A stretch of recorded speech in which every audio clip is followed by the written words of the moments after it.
I've got a men's nose wax demo with facial hair for you guys today. So I'll show you exactly how to make sure to protect mustache so that you don't remove the hair that you're not wanting to remove. I'm Brie Vescoit, founder of Rebel Wax, licensed esthetician of over 14 years, commissioned studio owner, and educator. Yes, that was a mouthful. But let's get into the demo. I'm using Rebel Wax Hybrid 50/50 blend, which is elite for any nose and ear waxing. You guys will need, no you do not.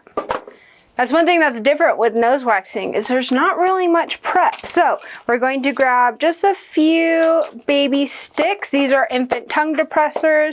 And then I also like to have a body waxing stick on hand as well. These are 6-inch I get from Rebel Wax. $75 for a case of 5,000 of these, so very, very good price. So what we're going to do is I'm going to hand this to my client, and I like to go up like this to grab any of those hairs and then flatten it out. So now all the hairs are being protected. My client is going to hold that, and then we are going to get some wax on our stick. So this is using what is called, I just call it a nose pop. And we just get the wax right at the tip of the stick. So how I did that, I'll try to go left-handed so you guys can see. You kind of scoop just a little bit, twist and scoop so you're getting wax on both sides of the stick. I'm not using too much and I'm not going too deep, okay? I like to place my left hand on his forehead, hold up, and I'm just going right on the inner portion here. I'm not inserting this up into the nasal cavity.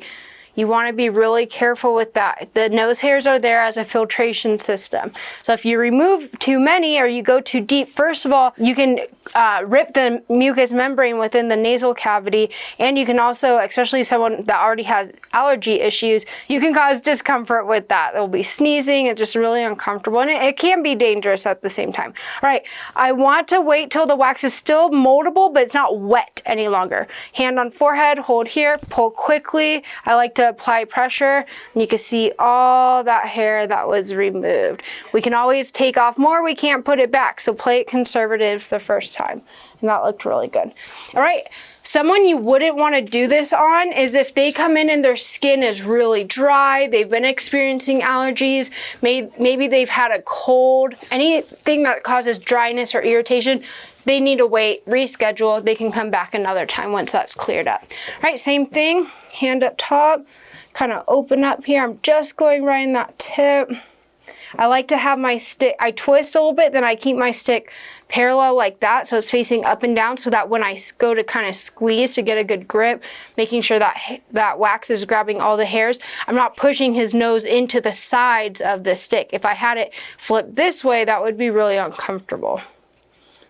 Now I see some residue left behind, so I'm just gonna dip my stick into the wax, a new stick. Then I like to do this on my glove until it stops depositing, so now it's just sticky. And I'm just gonna clean up any residue so that they're not leaving with any wax on their nose. All right, hand on forehead and remove. See, is that what they do? The influencers do when they show them. All right, and then that is it.